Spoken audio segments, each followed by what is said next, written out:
Então, sugeri que eu fizesse 2 palestras na carta de Paulo aos Romanos, que ao contrário do que muita gente pensa, é uma carta missionária. Vou falar sobre isso daqui a pouco.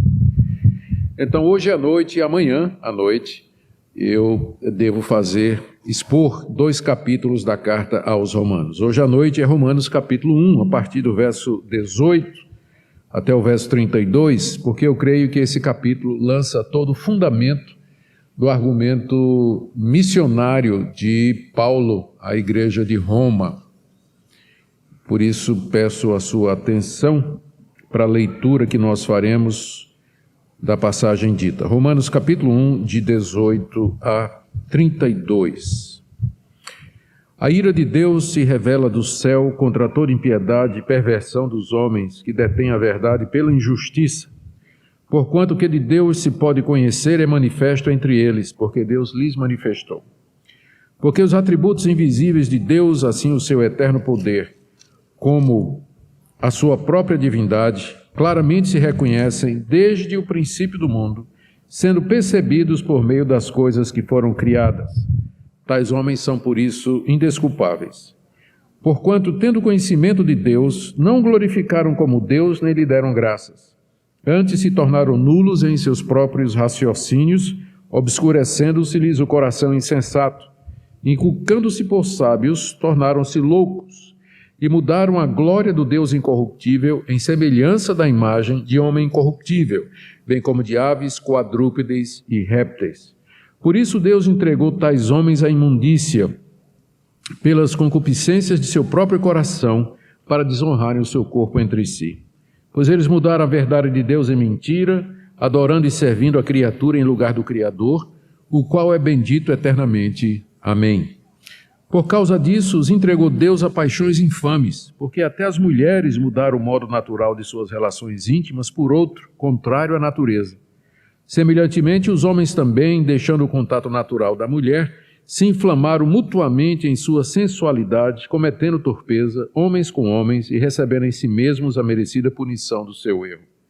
E por haverem desprezado o conhecimento de Deus, o próprio Deus os entregou a uma disposição mental reprovável para praticarem coisas inconvenientes, cheios de toda injustiça, malícia, avareza, maldade, possuídos de inveja, homicídio, contenda, dolo, malignidade, sendo difamadores, caluniadores, aborrecidos de Deus, insolentes, soberbos, presunçosos, inventores de males, desobedientes aos pais, insensatos, pérfidos, sem afeição natural e sem misericórdia. Ora, conhecendo eles a sentença de Deus de que são passíveis de morte e os que tais coisas praticam, não somente as fazem, mas também aprovam os que assim procedem. Até aqui a leitura da palavra de Deus. Nós já oramos pedindo que Ele nos desse iluminação. Sem mais demora, vamos para a exposição do texto. Paulo escreveu essa carta em preparação a uma visita que ele planejava fazer para a igreja de Roma. Ele estava no final da sua 3ª viagem missionária, tinha trabalhado aí entre 13 a 15 anos, mais ou menos, na bacia do Mediterrâneo, plantando igrejas nas 5 províncias romanas. E ele agora levantava os olhos para o norte, aonde Cristo, na verdade, seria mais noroeste, aonde Cristo não havia sido ainda pregado. Ele tinha o coração na Espanha, que não era ou não tinha sido evangelizada até aquela ocasião. E ele queria fazer isso. Como apóstolo de Cristo, chamado para pregar o evangelho aos gentios, ele entendia que aquela região também era a sua paróquia. E ele estava disposto a ir para a Espanha. Esse é o plano dele, ir para a Espanha pregar a Cristo. Só que ele precisava, obviamente, de apoio para cumprir esse desejo missionário. Precisava de apoio espiritual, precisava de orações e, evidentemente, de apoio financeiro também. A igreja que estava mais próxima e que tinha condições de apoiar o apóstolo Paulo era a igreja de Roma, que não havia sido fundada por ele. E, portanto, Paulo era um ilustre desconhecido de boa parte da igreja. No final da carta aos Romanos, no capítulo 16, nós temos uma relação de mais de 20 pessoas que Paulo menciona por nome e que estavam na igreja de Roma, mas eram provavelmente pessoas que Paulo conheceu durante aquele tempo que ele passou viajando pelo mundo, pregando o Evangelho, e que haviam se mudado para Roma. Mas ele mesmo não era conhecido pessoalmente da igreja, que era composta de uma boa parte de judeus e também de gentios, de romanos convertidos ao Evangelho de Cristo Jesus. É essa igreja que Paulo planeja angariar como apoio para seus planos missionários. Como eu disse, ele está pensando numa igreja onde ele não é tão conhecido. E Paulo está consciente de que corriam muitos boatos a respeito dele. Paulo era considerado pelos judeus como sendo um apóstata do judaísmo, alguém que tinha traído a religião dos seus pais, alguém que tinha abandonado as riquezas e as glórias da religião do Antigo Testamento, do judaísmo do Antigo Testamento, e agora pregava que não era mais necessário a circuncisão, que não era mais necessária a lei, as regras dietárias que Moisés havia ensinado aos judeus. Pois não. E, além disso, Paulo era acusado de incluir na aliança, incluir dentro da igreja, que nasceu judaica em Jerusalém, no dia de Pentecostes. Paulo era acusado de trazer os gentios para dentro da igreja sem circuncisão e sem os requerimentos da lei. Por que eu estou dizendo isso? Porque Paulo sabe que na igreja de Roma, que ele pretende visitar e de quem ele pretende ganhar o apoio, havia um grupo grande de judeus. A comunidade judaica em Roma era tão grande, que o imperador Cláudio, numa certa altura, passou um decreto expulsando os judeus de Roma. E foi nessa debandada dos judeus, e no meio deles foram judeus cristãos, que Paulo encontra Priscila e Áquila, que eram moradores de Roma e que fugiram de lá e que vão encontrar com Paulo na região de Corinto, mais adiante. Tal era a influência dos judeus nessa que era a capital do império, não é? Então Paulo sabe que quando ele chegar em Roma, provavelmente ele vai ser questionado a respeito desses assuntos pelos judeus que haviam se convertido e que estavam dentro da igreja. Então, Paulo ia ser questionado, né? Por que você diz que não tem mais circuncisão, que nós não precisamos guardar mais o calendário judaico, que nós não precisamos mais observar aquelas leis a respeito de comida? Por que você diz que essa dispensação da antiga aliança passou? Por que você fala que a lei já foi cumprida em Cristo? Ele ia ser questionado a respeito disso. Então, a melhor estratégia, segundo a perspectiva de Paulo, seria preparar a igreja para receber a visita dele. E é quando ele escreve essa carta. Essa carta, então, é a carta de um missionário que deseja angariar o apoio de uma igreja, da qual ele não é conhecido, e onde pairam dúvidas a respeito das suas crenças e das suas práticas. A carta aos Romanos é uma exposição de Paulo do evangelho que ele prega à luz das questões judaicas. Isso explica porque é a carta que tem mais citações do Antigo Testamento, explica porque que ele gasta 3 capítulos para falar sobre Israel, explica porque ele fala a respeito da circuncisão, a respeito da lei, ele cita Abraão, ele cita Davi, ele cita outras pessoas do Antigo Testamento.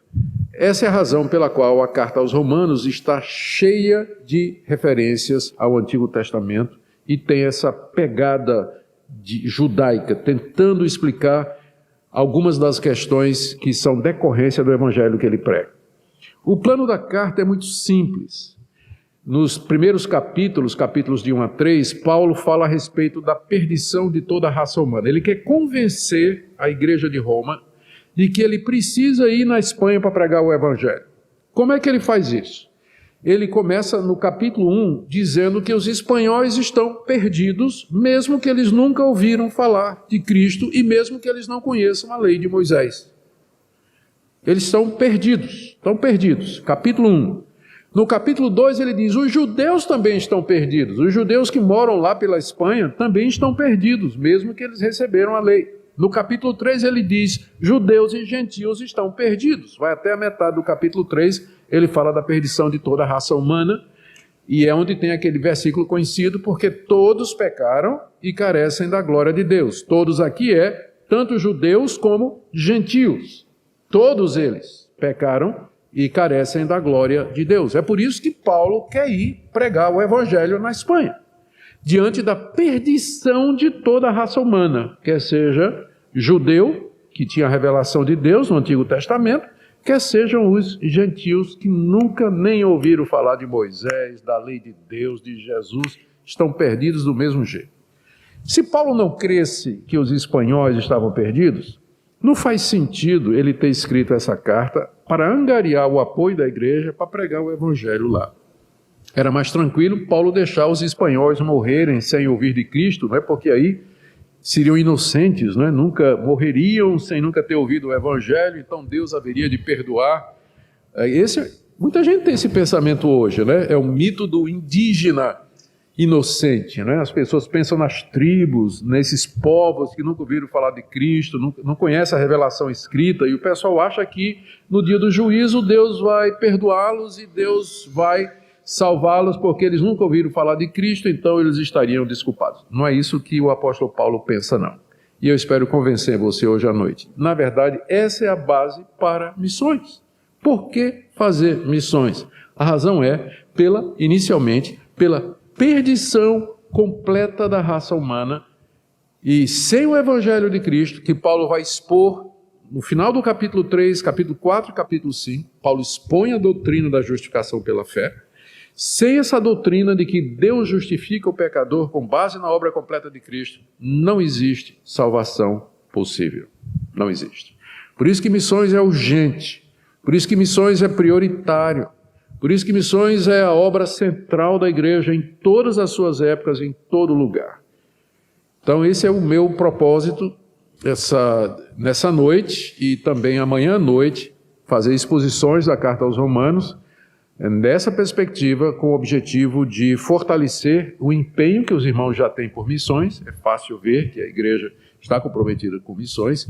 Meu objetivo é renovar a convicção de vocês, fortalecer vocês nessa perspectiva e, quem sabe, despertar alguma vocação para o campo missionário. Então vamos lá. Eu vou dividir o texto que eu li, do verso 18 até o final, em 4 partes.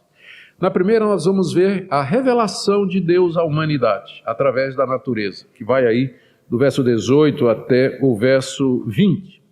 Depois nós vamos ver a rejeição da humanidade, a revelação natural de Deus, que vai do verso 21 até o verso 23. Depois nós vamos ver a retribuição, como Deus retribuiu, como Deus reagiu à rejeição da sua revelação, que vai do verso 24 até o verso 31. E no verso 32, a rebelião da humanidade, mesmo debaixo do juízo de Deus. O quadro que nós temos aqui é um quadro de derrota, de miséria, de destruição e de impotência da raça humana para fazer alguma coisa com relação ao seu próprio destino. E eu espero que isso fique claro à medida que a gente permanece, à medida que a gente continua com a exposição. Vamos começar então. Obrigado. Vamos começar então com a primeira parte, que é a revelação. Por conta do hábito das nossas casas editoras e publicadoras de colocarem negritos separando blocos de texto da Bíblia, meteram um negrito aí, na minha Bíblia pelo menos, entre o verso 17 e 18, separando esses 2 versículos. E aí dá a impressão que Paulo está começando no verso 18 um assunto novo. Na verdade, olha o que ele tinha dito no verso 16. Eu não me envergonho do Evangelho de Cristo, eu não me envergonho do Evangelho, porque é o poder de Deus para a salvação de todo aquele que crê. Primeiro do judeu e também do grego. Agora atenção. Visto que a justiça de Deus se revela no Evangelho, de fé em fé, como está escrito, o justo viverá pela fé. A ira de Deus se revela no céu. Percebe que ele está falando de duas revelações? Nos versos 16 e 17, ele fala que a justiça de Deus, ou a maneira como Deus justifica o pecador, se revela no Evangelho. Mas tem uma outra revelação de Deus que não salva e que é comum a toda a humanidade e que diz que há um Deus e que esse Deus está irado. É o que diz o verso 18. A ira de Deus se revela do céu. Céu aqui não é o céu onde está Jesus e os anjos e os que já morreram, mas céu aqui é a natureza, os céus, a terra e o mar e tudo que neles há. A ira de Deus se manifesta através da sua revelação na natureza. A natureza, ela mostra que há um Deus e que esse Deus está irado. Por que Deus está irado? Ele diz no verso 18 que a ira de Deus é contra toda impiedade e perversão dos homens que detêm a verdade pela injustiça. O verbo deter aqui significa segurar alguma coisa empurrando para baixo, como quem mata alguém por afogamento.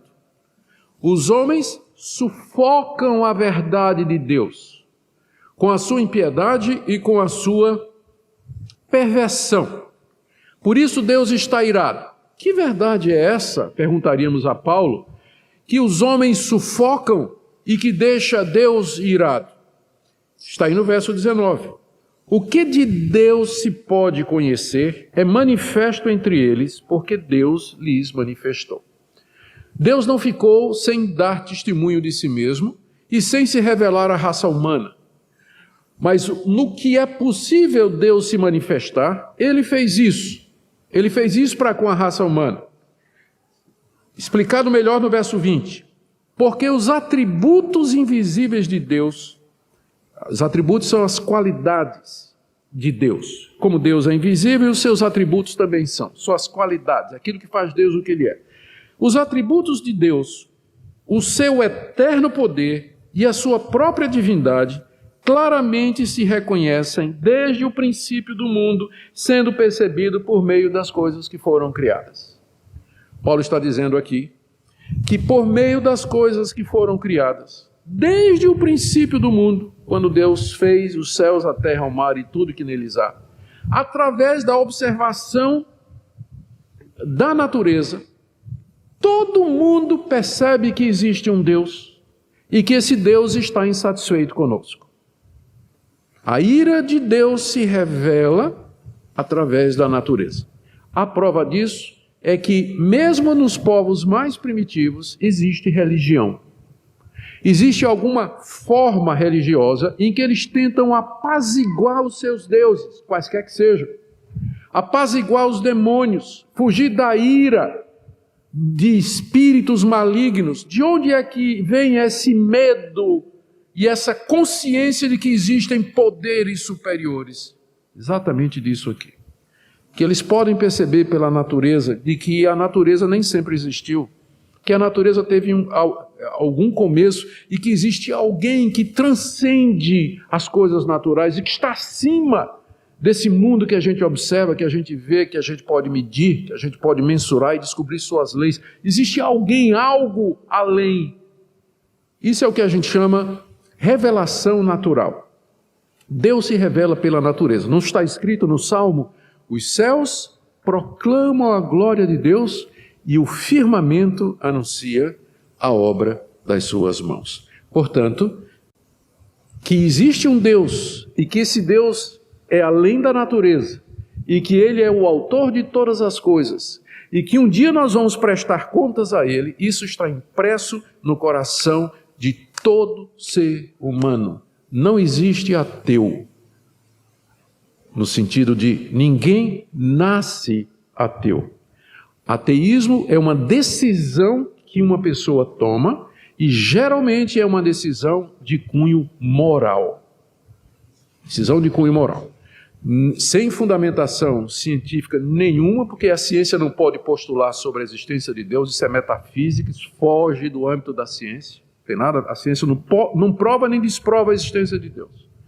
Não é função da ciência fazer isso. Então não é uma decisão baseada em fatos científicos, muito embora hoje em dia é comum você colocar a ciência contra Deus. São duas categorias completamente diferentes de conhecimento, de áreas de conhecimento. O mundo, a natureza, as coisas criadas, elas apontam que existe um Deus, particularmente duas coisas que Paulo diz aqui. Primeiro, o seu eterno poder, está no verso 20. O mundo fala do eterno poder de Deus, ou seja, que tudo isso foi criado por alguém. Isso não pode ter surgido por acaso. O mundo é muito complicado, bonito, complexo, variado, para que possa ter surgido do acaso, para que a matéria se autogerou, porque essa é a opção do ateísmo, né? Se não existe um Deus que criou todas as coisas, então a explicação melhor para o universo é que um dia a matéria se autogerou, ela surgiu espontaneamente. Precisa mais fé para crer nisso do que para crer no Deus da Bíblia, não é? Primeiro, que o seu eterno poder. Segundo, a sua própria divindade. O que é que significa isso? A divindade é aquilo que separa Deus da natureza. Deus é divino, nós não somos. Com isso, deveria ficar claro que os povos não podem adorar ou fazer deuses para si. Porque existe alguém que transcende a natureza e que não pode ser representado por nada criado ou visível. Ele é divino, ele é distinto de nós. A gente chama isso a alteridade de Deus, né? Ele é totalmente outro de nós, ele é totalmente outro. Portanto, nós não podemos representá-lo através de figuras, de imagens ou qualquer outro tipo de coisa que pretenda trazer a imagem dele. Estas coisas são percebidas, Paulo diz aqui, desde o princípio do mundo. Olha a conclusão de Paulo no verso 20. Tais homens são, por isso, indesculpáveis. Eles são indesculpáveis. Ninguém vai poder, indesculpável é uma palavra grega tirada, Paulo está tirando uma palavra aqui da linguagem jurídica da sua época, é a palavra que descreve uma pessoa que não tem apologia, não tem como apresentar uma apologia em seu favor. A culpa é óbvia, não tem nada que possa apresentar para desculpar o seu erro. No dia do juízo, ninguém vai poder apresentar uma apologia de si mesmo diante de Deus, dizendo: eu fui assim, eu fiz assim, eu agi dessa maneira, porque eu não sabia que o sonho existia e eu não tinha nenhuma ideia do teu caráter e nem imaginei que um dia eu prestaria contas a ti. Ninguém vai poder apresentar essa desculpa diante de Deus. Nem povos indígenas não alcançados, berberes que moram lá no deserto do Saara, esquimós que moram nas extremidades da terra, a pessoas das grandes urbes, das grandes cidades, que nunca frequentaram a igreja, nunca ouviram falar do verdadeiro evangelho. Não haverá ninguém no dia do juízo que vai poder apresentar uma desculpa diante de Deus. Eles são indesculpáveis. Por isso que Paulo quer pregar o evangelho na Espanha.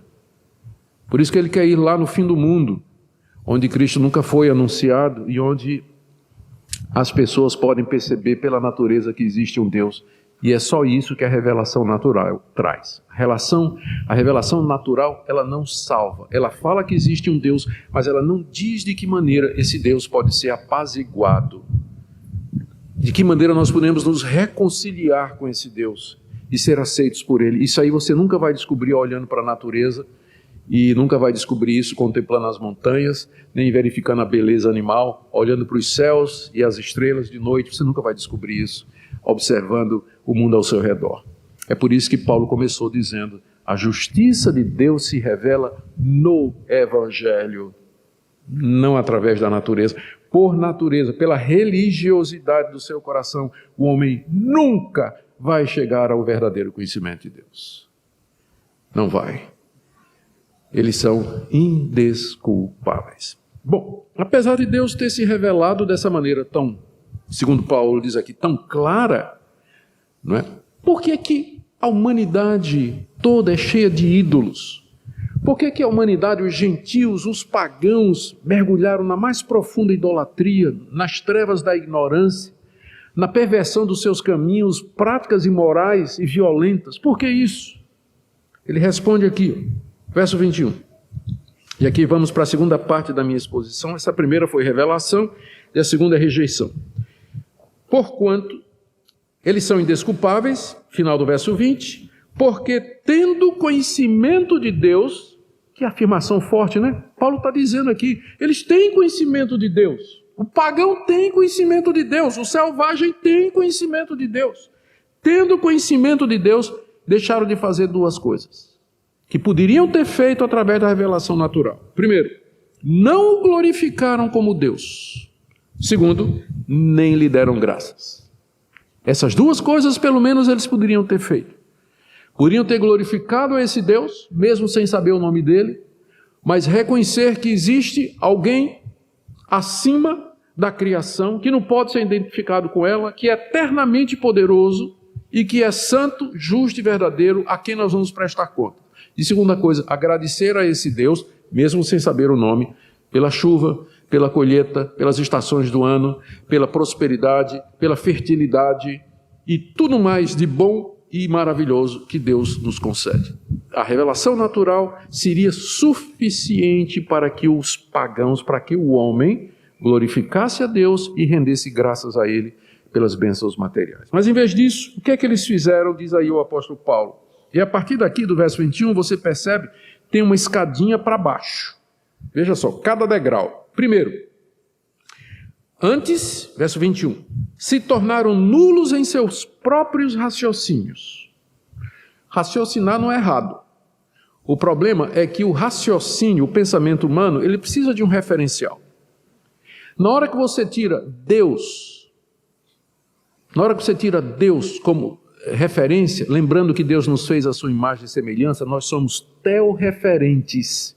O ser humano é teorreferente. A referência íntima e profunda do homem foi e sempre será Deus. O problema é que ele detém isso, né? Ele sufoca isso, como nós vimos no início aqui.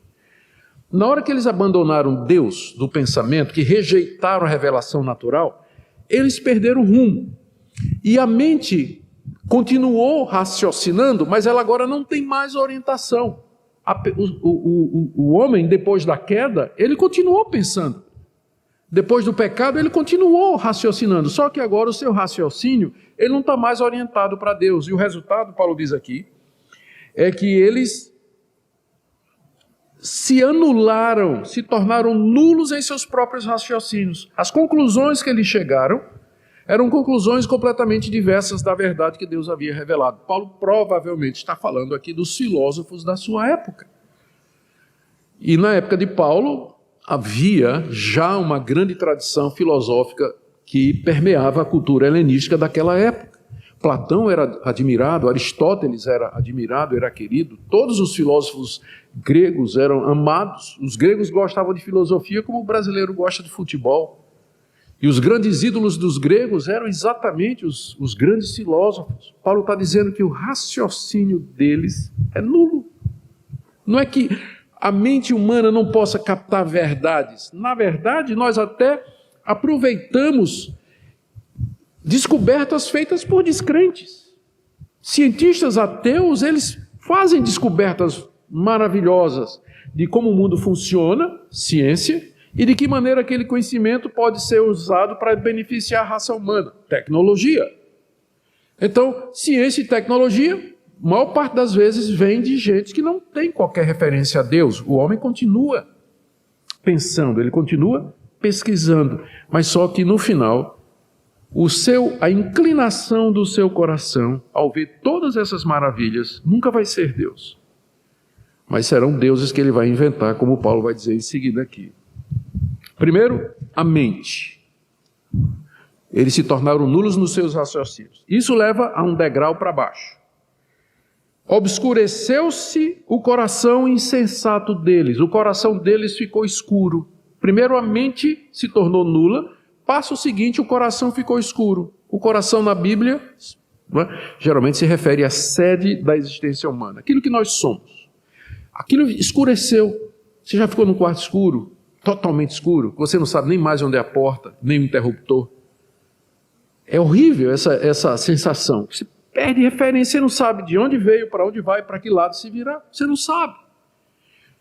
É essa figura que Paulo usa aqui para dizer o estado do coração dos pagãos é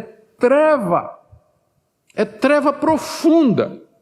que significa a falta do conhecimento verdadeiro de Deus. A rejeição que Deus fez de si mesmo leva ao escurecimento do coração. E aí, primeiro o intelecto, próximo passo o coração, próximo passo a consciência. Verso 22, inculcando-se por sábios, tornaram-se loucos. Perderam o senso de autoanálise. Eles, nessa tolice de abandonar o conhecimento de Deus, eles pensaram que estavam sendo sábios. Dizendo-se sábios, com certeza Paulo está pensando aqui nos grandes filósofos, nos sofistas, os grandes intelectuais da sua época. Dizendo-se sábios, tornaram-se loucos, porque sem o verdadeiro conhecimento de Deus, o conhecimento humano é loucura. É loucura. É um tema bastante repetido em toda a Bíblia. Diz o insensato no seu coração: não há Deus. Não há Deus. Tornaram-se loucos e não perceberam. E aí, agora, mais um passo, né? Intelecto, coração, autoconsciência e agora, verso 23, moral. Mudaram a glória do Deus incorruptível em semelhança de imagem de homem corruptível, bem como de aves, quadrúpedes e répteis. Ao rejeitar a revelação de Deus, eles tiveram que fazer deuses para si, porque o homem é um ser religioso. Você vai encontrar todo homem de joelho diante de algum altar. Se não for o altar do Deus verdadeiro, será um altar que ele mesmo construiu. Ele vai se curvar diante do dinheiro, ele vai se curvar diante do sexo, ele vai se curvar diante de deuses que ele imaginou, ele vai se curvar diante de ídolos no seu coração. O homem é um ser religioso, todo mundo adora alguma coisa. Todo mundo adora alguma coisa. Na hora que os pagãos rejeitaram o conhecimento de Deus que é dado pela natureza, eles tiveram que fazer deuses para si.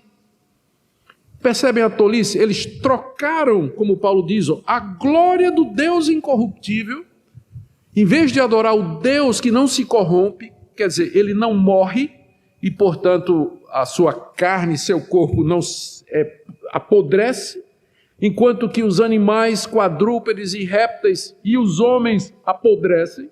Então, em vez de adorar o Deus incorruptível, eles adoraram a criação corruptível. Fizeram imagens para si, de aves, estou pensando aqui no pássaro preto do ibis que era adorado no Egito, quadrúpedes, o boi apis, era adorado no Egito, répteis, crocodilo, era adorado no Egito, e antes disso, Paulo falou, imagem de homem, o faraó era adorado no Egito, e o imperador romano era considerado filho de Deus, divino, lá em Roma, a quem Paulo escreve essa carta.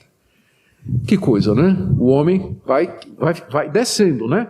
Primeiro a mente se perde, depois o coração fica em trevas, depois perde a capacidade de se auto-entender e de se criticar, e finalmente ele volta a ser religioso, porque ele não pode fugir da religião, não é? Ele cria deuses para si, e quando a gente pensa que já está no fim, tem ainda mais um degrau, que é a corrupção moral profunda, que vai acontecer agora no próximo passo, e é a terceira parte da nossa exposição, que é a retribuição.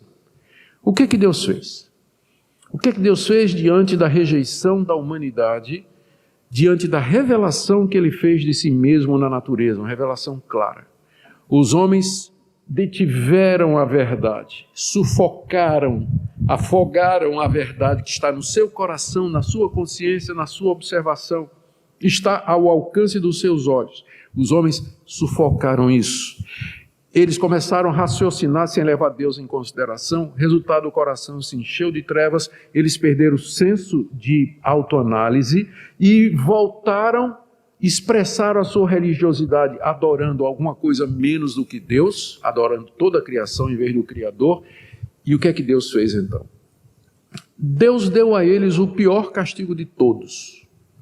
O pior castigo que Deus pode dar a uma pessoa, a um pecador, é dizer para ele, seja feita a tua vontade. Esse é o pior castigo que Deus pode dar a um pecador. Deus simplesmente entregou a humanidade aos seus desejos e às suas paixões. Veja aqui como ele diz no verso 24. Por isso, Deus entregou tais homens à imundícia pelas concupiscências do seu coração. Verso 26. Por causa disso, os entregou Deus a paixões infames. Verso 28. E por haverem desprezado o conhecimento de Deus, o próprio Deus os entregou a uma disposição mental reprovável. Está vendo aí? 3 vezes. Deus os entregou, Deus os entregou, Deus os entregou. Esse é o castigo de Deus. É isso que você quer? Então tudo bem. Eu entrego então você aos seus desejos. Vocês me rejeitaram. Vocês não me adoraram, vocês não me quiseram. Então tudo bem. Eu entrego vocês às paixões dos corações de vocês. Isso aqui é uma carreta Scania carregada, descendo a ladeira e Deus pisando no freio. Deus pisando no freio. Tem uma hora que Deus tira o pé do freio. A humanidade é assim, né? Deus está com o pé no breque. Mas tem uma hora que Ele tira e deixa as paixões e os desejos do nosso coração corrompido virem à tona. Por isso que eu disse que o pior castigo que Deus pode dar a alguém é dizer: seja feita a tua vontade. Porque a nossa vontade é sempre inclinada para o mal. É claro que aqui nós estamos falando de pessoas não regeneradas, estamos falando da humanidade que não conhece a Deus, que sempre está voltada contra Deus, está em hostilidade contra Deus. Espero que isso tenha ficado claro, porque às vezes as pessoas pensam que existem indivíduos aí pelo mundo que eles não são nem contra nem a favor de Deus. Né, que eles estão assim no estado neutro e que talvez eles estejam assim ansiando pelas coisas de Deus, mas não conhecem a Deus e não sabem de Deus. Não é esse o quadro que você está vendo aqui. Ou então diz assim, a religião que eles criaram, a idolatria, mas talvez tenha gente sincera no meio deles. Vocês estão vendo alguém sincero aqui no que Paulo está dizendo? Para Paulo, as religiões pagãs dos indígenas, dos distantes, dos povos antigos, todas as religiões, elas são fruto da rebelião do homem, da rejeição da verdade de Deus revelada na natureza. Não tem nenhuma boa vontade aí, mas sim revolta contra Deus. Revolta contra Deus. Por isso que nós precisamos pregar o Evangelho. Eles não vão atrás de Deus. Eles não querem Deus. Eles não querem. A carne é inimiga de Deus, diz o apóstolo Paulo aqui no capítulo 8. E ele vai dizer mais, vai dizer em 1 Coríntios capítulo 2, que o homem natural não recebe, não compreende as coisas do Espírito de Deus, porque elas se discernem espiritualmente. E ele não pode entendê-las exatamente por isso, pela sua natureza espiritual.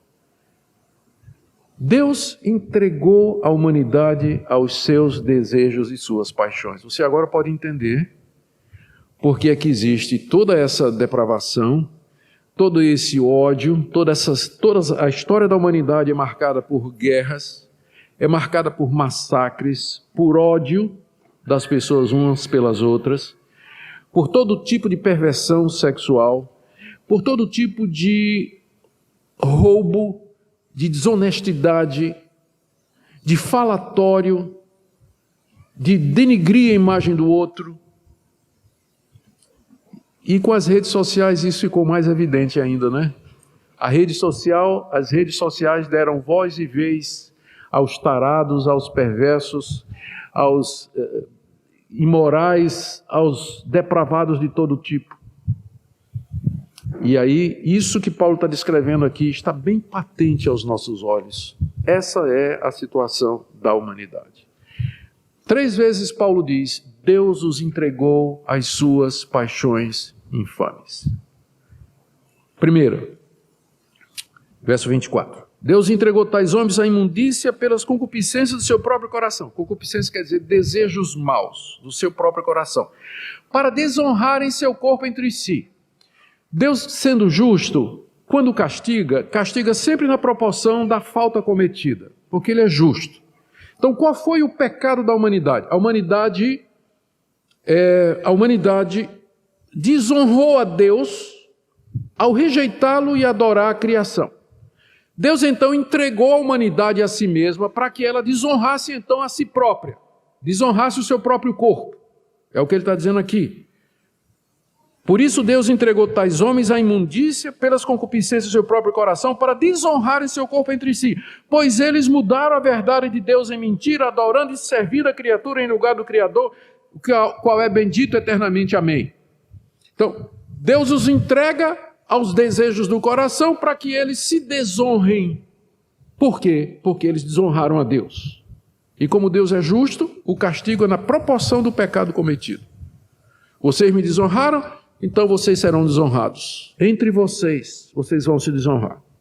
Segunda coisa, verso 26, Paulo agora deixa mais claro que especificamente o que é que ele tem em mente. Não é que é só isso, mas ele tem um ponto especial, está aí no verso 26. Por causa disso, o isso aqui é toda aquela rejeição, os entregou Deus a paixões infames, porque até as mulheres mudaram o modo natural de suas relações íntimas por outro contrário à natureza. Semelhantemente, os homens também, deixando o contato natural da mulher, se inflamaram mutuamente em sua sensualidade, cometendo torpeza, homens com homens, e recebendo em si mesmos a merecida punição do seu erro. Deus, da mesma forma que eles perverteram a verdade de Deus, eles mudaram a natureza de Deus. Deus é o que Ele é, mas os homens o transformaram em suas criaturas limitadas e corruptíveis. Deus então entregou a humanidade aos desejos do seu próprio coração para torcerem a maneira como eles foram criados. Biblicamente falando, gênero está associado a sexo e se define no nascimento. Não tem como fugir disso na Bíblia.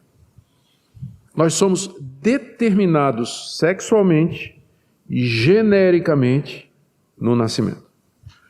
Ame o seu corpo, não tente impor a ele aquilo que ele não é.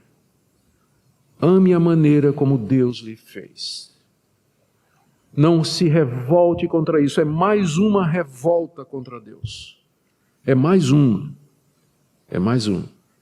Deus entregou a humanidade, Deus tirou o pé do freio. Não é que Deus fez isso, não é que Deus estimulou as pessoas a fazer isso, Deus simplesmente tirou o pé do freio. E isso que já estava lá dentro, então vem à tona em borbotões. Eu tenho a impressão que Deus entregou a nossa geração nesse sentido, porque nunca isso foi tão evidente, tão claro. E nunca tantas pessoas passaram a defender, querer justificar, inclusive à luz da Bíblia. Biblicamente falando, então, da perspectiva do apóstolo Paulo, o relacionamento lesbiano e o relacionamento homoafetivo, ele faz parte desse momento em que a graça de Deus foi retirada e que as pessoas foram deixadas para expressar os desejos do seu coração. Por isso que Paulo tem que pregar o evangelho lá na Espanha. Por isso que Paulo tem que pregar o evangelho em Roma. Dos 10 imperadores romanos, pelo menos 9 eram praticantes da homossexualidade. Um deles era casado com um rapaz que vivia no palácio. Isso era muito comum no Império Romano. A pedofilia, a iniciação de adolescentes com a sodomia. Isso era comum no Império Romano, no mundo grego. Os gregos, inclusive, alguns autores gregos, exatamente porque eles desvalorizavam a mulher, achavam que o homem era superior à mulher, eles diziam que o amor entre um homem e outro homem é superior ao relacionamento de um homem com uma mulher e, portanto, deveria ser cultivado. Então era, inclusive, defendido filosoficamente. Não é essa perspectiva aqui. Quando você pensa, né, que hoje o pessoal está querendo defender tudo que é uma coisa nova, não é não. Isso já era defendido pelos filósofos, alguns, né? Alguns eram contra, mas alguns filósofos, eles defendiam a pedofilia, a sodomia e a prática homossexual. Paulo então está dizendo aqui, queridos, de onde procedem isso? De onde procedem essas coisas? No verso 28, o terceiro Deus os entregou. E por haverem desprezado o conhecimento de Deus, o próprio Deus os entregou a uma disposição mental reprovável. Tem um jogo de palavras aqui no grego que não aparece na nossa tradução. É mais ou menos assim. No grego diz assim: E porque eles desaprovaram a Deus, Deus os entregou a uma disposição mental reprovável. Lembra que eu disse que o castigo é sempre proporcional à falta? Reprovaram a Deus e Deus disse, está bem, eu vou entregar vocês a uma disposição mental reprovável, a uma maneira de pensar e de agir reprovável diante de mim. E aí vem a lista do que acontece quando Deus faz isso. A lista é grande. Estando cheios de, verso 29, injustiça, malícia, avareza, maldade, inveja, homicídio, contenda, dolo, malignidade, difamação, calúnia, aborrecidos de Deus, insolentes, soberbos, presunçosos, inventores de males, desobedientes aos pais. Não é interessante que nessa lista horrorosa tem a desobediência aos pais? E você pensando, né, papai e mamãe, que é normal, é natural, um anjinho, né? Está só crescendo, está só aprendendo, é só dar uma educaçãozinha boa. Não, isso é um problema fundamental do ser humano. Ele está em rebelião, seu filho está em rebelião contra Deus até que ele nasça de novo. Ele está em rebelião. Nós vimos aqui o testemunho da missionária, do trabalho com crianças, o testemunho também do trabalho com a UANSE, da UANSE com crianças também. Por que nós vamos evangelizar crianças? Exatamente por isso, porque tudo isso que é dito aqui está no coração. O homem nasce assim, inclinado a todo mal, corrompido até o core, o centro da sua alma, do seu pensamento, do seu coração, como nós já vimos aqui a escadinha. Essa é a situação. Eu parei desobediente aos pais, mas não terminou. Insensatos, pérfidos, sem afeição natural e sem misericórdia. Essa lista aqui que Paulo está colocando, ele está pensando, eu sei, está pensando na cidade de Roma e no Império Romano. O Império Romano era assim mesmo. E alguns séculos depois, mais uns 2 ou 3 séculos depois, o Império Romano seria destruído pelos bárbaros, invadido, conquistado, destruído pelos bárbaros, exatamente porque perdeu a força interna. Primeiro, o Império Romano, ele se decaiu moralmente, ele se corrompeu moralmente, internamente. Quando os bárbaros chegaram, não encontraram resistência quase nenhuma. Porque é assim que começa a queda de uma grande nação, moral. E quando começa pelas mulheres, não é interessante que Paulo começa aqui falando das mulheres, não é? Quando ele fala da depravação aqui, ele diz porque as mulheres mudaram o uso natural. As mulheres são o último bastião moral da sociedade. Quando até elas estão corrompidas, aí é o fundo do poço. Fundo do poço. E essa lista aqui é o fundo do poço do Império Romano. E essa lista aqui reflete a realidade dos povos, reflete a realidade brasileira. Você me pergunta, pastor, mas eu olho assim e a gente vê que nem sempre é assim e nem com toda essa intensidade. De fato é verdade, mas isso é a misericórdia de Deus. É o que a gente chama de graça comum. O homem, apesar da queda, ele continua capaz de tomar decisões, de fazer algumas coisas boas. Ele pode escolher, por exemplo, no trânsito, ficar quieto quando leva uma fechada, em vez de soltar um palavrão ou sair com a sua pistola para dar um tiro no outro. O homem continua capaz de tomar decisões desse tipo, de dar o lugar para um idoso sentar, ou então dar o lugar para uma senhora sentar, embora se ela for um pouquinho mais jovem, ela vai ficar braba com isso, né? Porque ela não vai aceitar isso mais, não é verdade? Eu preciso me cuidar porque eu fui criado assim. De vez em quando eu me vejo dando lugar para uma moça de 30 anos e ela olha meio enviesado para mim assim, não é? Então, nós somos capazes de fazer coisas boas, mas nosso coração é totalmente avesso a todo bem espiritual. Tudo que é de Deus, que procede de Deus, nosso coração é avesso a isso. Isso aqui reflete muito bem a situação. Aí nós pensaríamos, não é, que quando a humanidade visse o que é que resulta o abandonar a Deus, toda essa depravação, que uma vez que se Deus não existe, tudo é possível. Você não tem como justificar nenhum comportamento moral. Ser fiel à mulher, ter uma só mulher, ser hétero, né? não matar o próximo. Por quê? Qual a razão para isso? Se você tira Deus da ética, tudo é possível.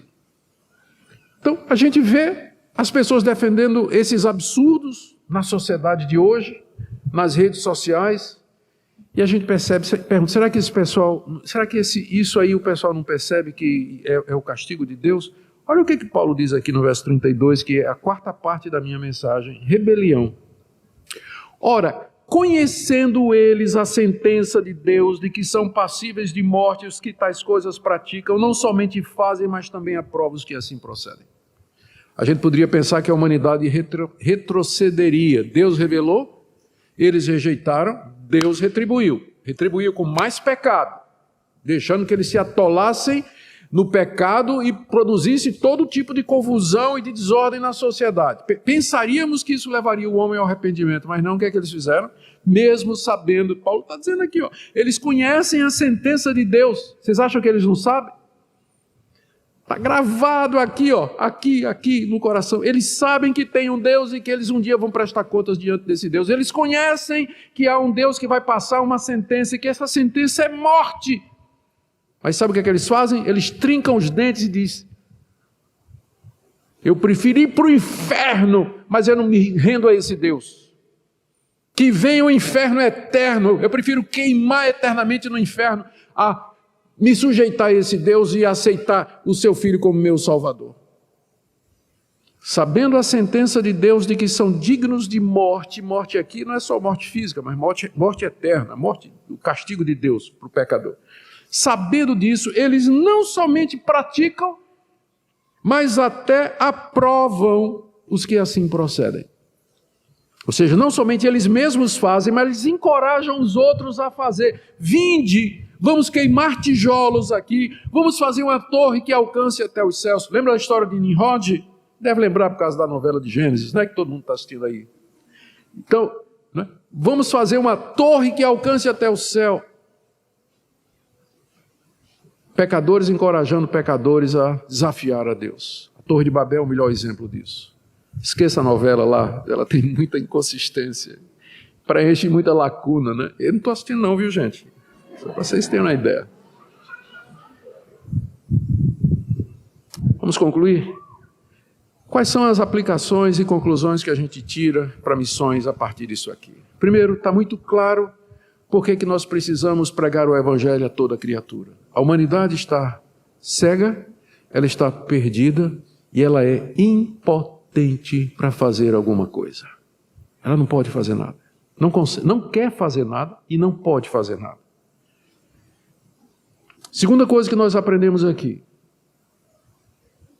A maneira pela qual Deus justifica pecadores se revela no Evangelho. Versos 15 e 16. Aliás, versos 16 e 17 que nós lemos no início. A justiça de Deus se revela no Evangelho de fé em fé.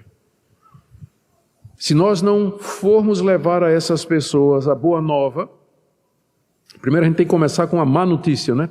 Temos que primeiro desconstruir a visão que eles têm deles mesmos, porque eles pensam que está tudo bem, lembra? Julgando-se sábios, tornaram-se loucos. Eles pensam que está tudo bem.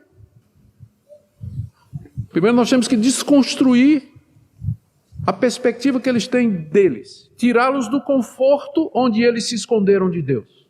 E dizer que eles fizeram esconderijos com folhas de árvore para si mesmos. E que eles são muito bem vistos e conhecidos pelo Deus que sabe todas as coisas.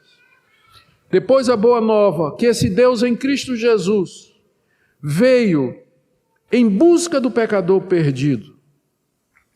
No Evangelho, essa é a diferença do cristianismo para todas as demais religiões. Nas outras religiões, onde não tem essa visão, onde o homem é visto como bom, o fluxo da salvação é de baixo para cima. O homem procura e alcança a Deus.